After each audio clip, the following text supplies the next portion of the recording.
Hello and welcome to the lecture for Chapter 36, Section 3. This chapter is the chapter on nationalism and political identities in Asia, Africa, and Latin America. And in this section, we're going to be looking at the struggles within Latin America and how it struggled with neo-colonialism. And so in Latin America, countries were independent, but the United States practiced economic imperialism or neo-colonialism, which made Latin American countries dependent on American dollars. So therefore exercising indirect control of Latin America through business practices. So that's what neo-colonialism is. And so again, we're looking at the period in between the two global wars and the impact of World War I and the Great Depression on Latin America.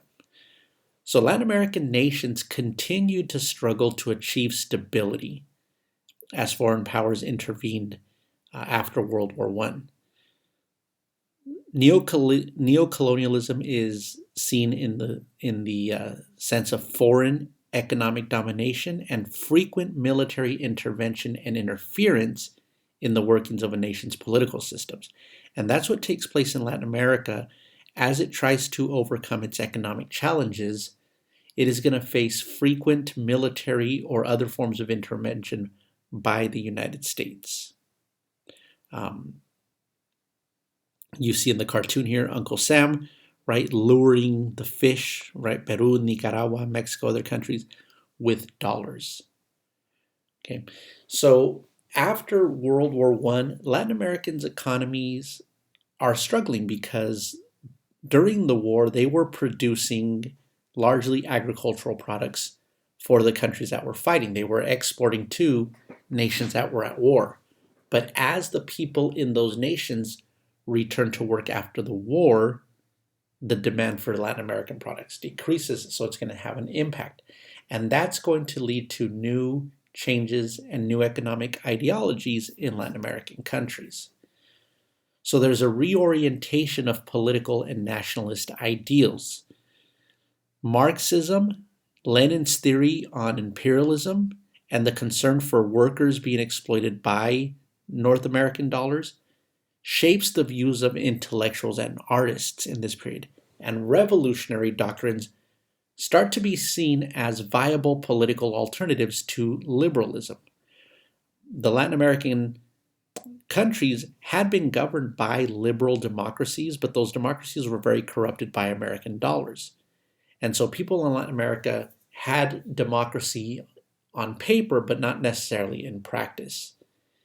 And the first major revolution in Latin America had been the Mexican Revolution of 1910, which saw the redistribution of land, which although Zapata was not inspired by communism, his demands and his desire for land reform were very much aligned to what communism would suggest, right? Which is to put the means of production into the hands of people that are working it. So throughout the 1920s, inspired by the Mexican Revolution and by the Russian Revolution that brought communism to Russia, you begin to see student movements grow. Universities begin to demand reforms. Latin American students are looking at that model of redistributing wealth as a way to bring up Latin American standard of living. So Marxist thought and anti-imperialist ideas begin to permeate student movements. This student here is a young Fidel Castro, right, when he was a university student. And these universities become the training grounds for future political leaders such as Fidel Castro. Or in Argentina, one of the people that helps Fidel Castro with the Cuban Revolution was Che Guevara, who at the time was a medical student in Argentina. So these universities they're a lot more open to teaching the ideas of communism and to letting those ideas foment than the universities in the United States were at the time. So new political parties begin to emerge, and they begin to espouse communism or rebellious agendas, like you see here with the Mexican Communist Party. In Peru, Jose Carlos Mariátegui embraces Marxism and he establishes a socialist party in Peru. So there's radical criticism of Peru's ruling system that emerges in the 1920s and 30s. And he critiques that the government of Peru is not helping the downtrodden. And that's a common criticism throughout Latin America. Now, if you think of the history of Latin America, remember for hundreds of years it was under Spanish domination, and the people who ruled were the upper classes.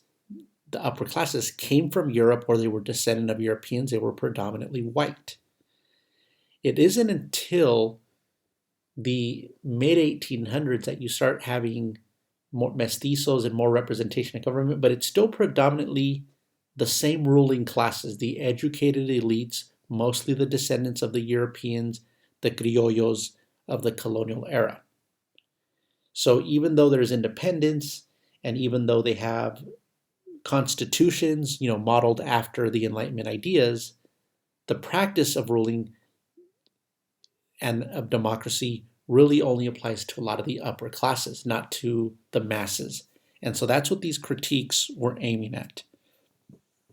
You see the formation of the Alianza Popular Revolucionaria Americana, which advocated indigenous rights and anti-imperialism.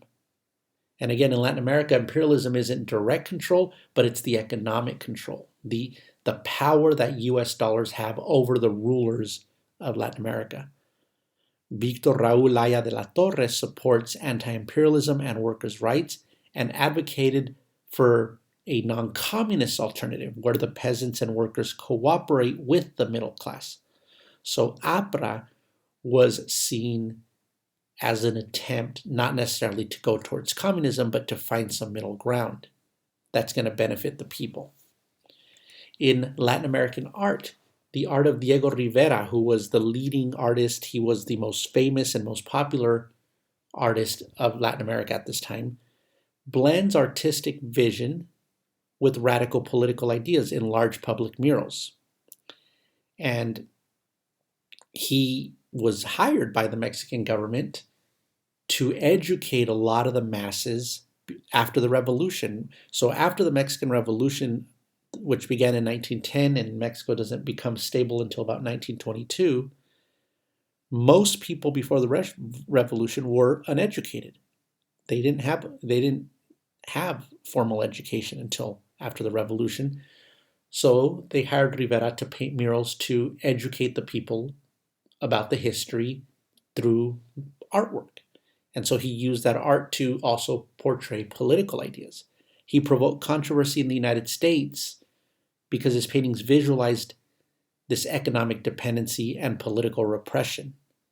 In fact, one of his murals that he was painting at the Rockefeller Center in New York was eventually removed because he depicted Lenin and Trotsky in a positive light, right? Two communist leaders in a positive light, and refused to remove them from his paintings. So when Nelson Rockefeller asked him and he didn't want to remove it, Nelson Rockefeller covered the mural and then had it removed.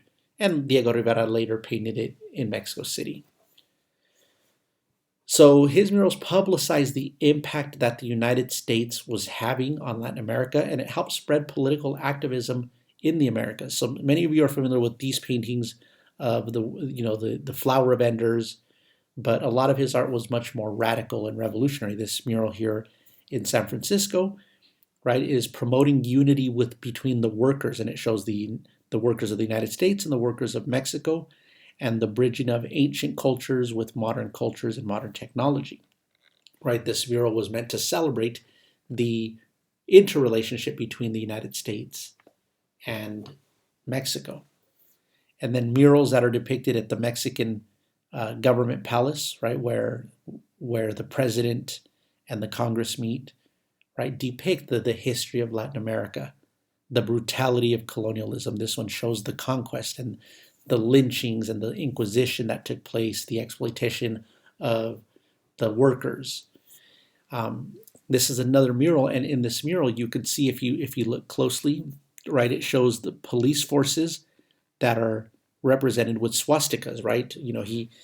Rivera often painted the police as an oppressor because of how police protect the industrialists when the workers were trying to gain more rights. When workers throughout the world would go on strike, they were often met with police brutality, which showed that the police were defending the interest of the rich people, not the interests of the masses.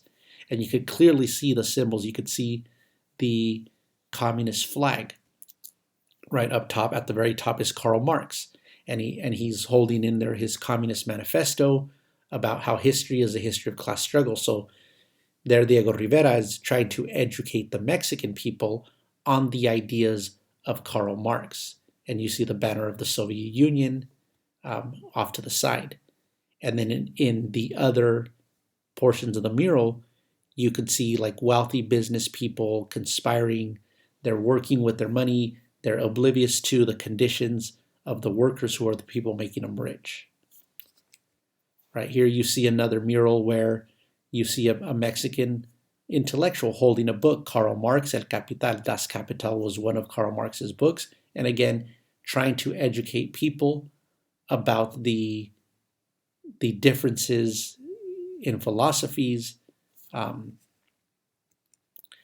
Here you see the Mexican Nazi Party, Socialismo Mexicano Nacional, right? And there's a swastika. So kind of talking about criticizing some of the other ideologies that were promoting more racial divisions or more economic exploitations, more pro-business. And of course, he includes Frida Kahlo, his wife, in his mural, and you can see Frida Kahlo around her in her pendant on her necklace. There is a red star, the red star of communism. The workers, you see workers, how they were being hung for inciting rebellion, for challenging authority.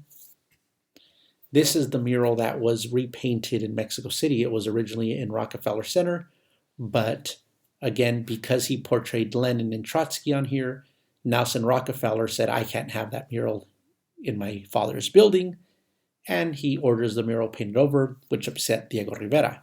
So when Diego Rivera repainted the mural, Man in Control at the Center of the Universe, on one side it shows, you could see Vladimir Lenin off to the right, and on the other side a more high-class society living a very bourgeois existence, right? Representing Western capitalism. And on the side of capitalism, he portrays the forces of capitalism, which he sees as the military, heavy police force. On the side of communism, where you see Lenin, he shows the workers holding the red flags. So very clear where Diego Rivera stood in his views of how he viewed capitalism as an oppressive system that needed police force to keep the presence down. Here you see the police beating on protesters. And he depicts on the side of oppression, right? This gentleman here, which is Nelson Rockefeller, the guy who made him take the mural down, he included him on the opposite side of Lenin in his mural. And there's the controversial part in the United States was portraying Leon Trotsky holding the flag Workers of the World Unite with Frederick Engels and Karl Marx off to his right side, right? And there's a close-up of the police, right, beating up people who just want bread because they're hungry, they're working. This is during the Depression, and strikes were often met with brutality by the police. Here's another mural with showing Leon Trotsky leading the Red Army and the Communist International. So very much portrayed communism in a positive light. And just to show you some more pictures, we talked about modern art in the last chapter. This is Diego Rivera's house and studio, and you can see how his house and studio is very much a representation of the modern art that you read about in chapter 34. This is another painting from Diego Rivera, a drawing, and in here he is critiquing the United Fruit Company, and he shows what you read about in this section, how in Latin America, workers throughout Latin America were exploited for the benefit of American fruit companies, how American fruit companies corrupted political leaders by bribing them, how those Latin American countries would use the army, the police, to keep the workers' wages low, to keep them from getting rights. And there you see kind of a bomb depicted. And so this is the power of the United Fruit Company. And these are just images from inside Diego Rivera's studio, both how he painted it and how he left it when he died. And then also in Mexico City is the Frida Kahlo Museum. And if you ever visit the Frida Kahlo Museum, you'll also see her influences of communism in her art. There she is painted, and in the background there's a portrait of Joseph Stalin when Stalin was first coming to power. Above her bed she had this frame with communist leaders, including Stalin and Lenin, Karl Marx, Mao Zedong. These are from her injury when she had to wear prosthetics, when she had to brace her back because of injury she suffered. And on some of these, she also painted communist symbols, like you see here on her breastplate. And her famous quote, pies para que los quiero si tengo alas para volar, right? Feet, why do I need you when I have wings to fly? And this was Diego Rivera's overalls that are at her house. And this is the way her studio was left intact after she died. They left her studio the way she left it, and people could still visit that today. And also right there, near a few blocks away, is the Museum of Leon Trotsky, who, because of the communist ties to Diego Rivera and Frida Kahlo, stood in Mexico City when he was exiled. So today his house has been turned into a museum where you can see, a lot of his ideas and his influence in Mexico and throughout. This was a book that was written, dedicated to Trotsky by the American writer Jack London, who sent him this book from Berkeley, California, when he was staying in Mexico. And here's the letter from the Mexican president, Lázaro Cárdenas, welcoming and granting Trotsky exile, him and his wife, welcoming him into Mexico. And when he was murdered, it was the Mexican Communist Party who were his pallbearers at his funeral, and his ashes today are spread in the garden in his house, which is now the museum in Mexico. So these are just images from his house. So now the last part of the section is about the evolution of economic imperialism, right? And what begins to happen and how Latin America takes shape under American dollars. So, like I mentioned before, Latin America's economy was dominated by the United States. It was export-oriented, which means that the majority of products that were being made in Latin America were not being consumed by Latin America. They were being sold to the United States. People in Latin America could not often afford what they were producing for the US or for British investors. And in the 1920s, the United States begins to increase control. They begin to invest billions in mineral extraction and oil drilling. And these cartoons, you can see the representation of that, right? The propaganda, trying to show that the United States is civilizing and modernizing Latin America, when what it's doing is it's extracting its resources, and the modernization and the benefit is befalling only a few people.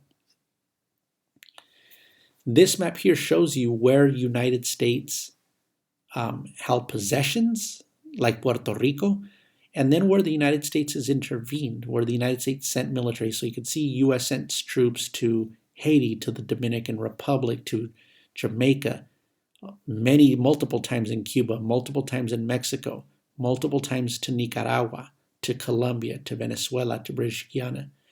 So throughout the late 1800s, 1900s, the United States sends its military in one way, shape, or form into Latin America to make sure that the governments that are there are acting in the interest of American businesses, sometimes against the will of the people of Latin America.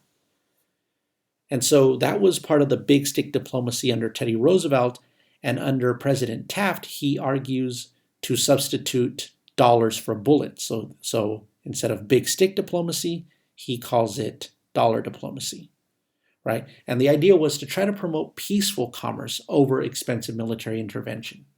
But the policies were perceived as Yankee imperialism, right? They were seen in Latin America as Americans trying to continue to exploit Latin America. So the Depression halts the economic growth that had taken place prior to the 1930s. And commodities and the price of commodities produced in Latin America plummeted, hitting Latin America really hard during the Depression. And then foreign capital also fell, and foreign trade was restricted. So you begin to see Latin America's economy suffer, and Latin American people begin to protest and call for a more communist or more socialist approach to economics. In Brazil, domestic manufacturing and internal economic development had made important gains. Brazil was governed by a dictator, Getulio Dornelles Vargas, who experimented with protectionist policies, right?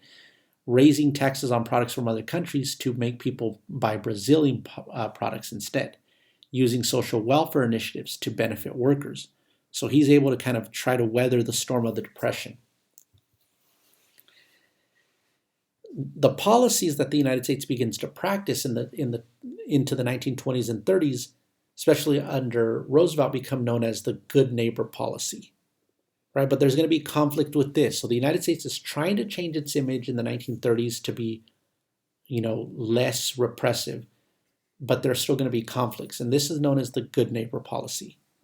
And it starts because military intervention was expensive and it was ineffective.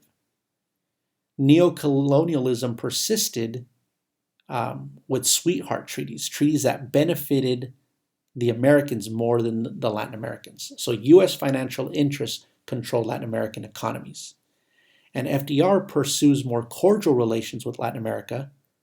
The United States Marines begin to train indigenous police forces to quell unrest instead of the U.S. intervening, allowing their police forces to quell the unrest.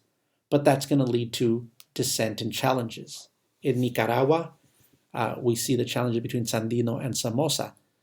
The U.S. Marines were sent to restore order in Nicaragua, and it provoked a nationalist opposition by Augusto César Sandino, pictured here in the hat. In 1932, the United States supervises the election that brings Juan Batista Sacasa into power, and it left Anastasio Somoza Garcia in charge of the Guardia Civil, which is the military, right?